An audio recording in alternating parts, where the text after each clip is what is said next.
It feels like the advisories are just a proactive way to keep making sure that artists, creators, and those who are on the platform know the rules, know the guidelines.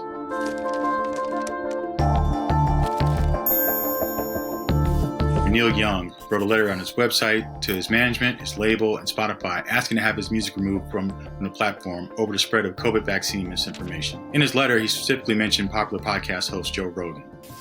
Spotify chief executive Daniel Ek laid out more transparent platform rules, disturbed by this whole backlash.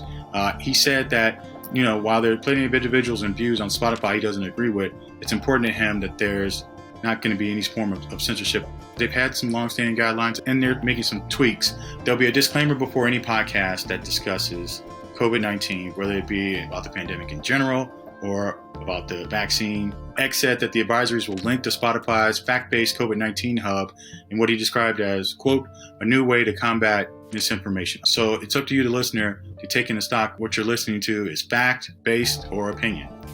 Companies say they've made changes, but it's all subjective in how you look at it, because there's still a spread of misinformation, disinformation on all the major platforms. What's happening with Spotify is the latest chapter in an ongoing saga. I think this is just one of the biggest debates of what's happening in Congress, and trying to regulate the companies. Spotify is, I guess, in its own lane, and I think that this is going to be something that could be taken up by lawmakers in terms of getting streaming services involved. Most of the stuff has been just concerning large with big tech and some of the information that's been on their platforms. Now we'll see if this applies in the same vein to the streamers. Hey, thanks for watching. If you like this video, check out these other videos from USA Today to stay up to date with all the latest news.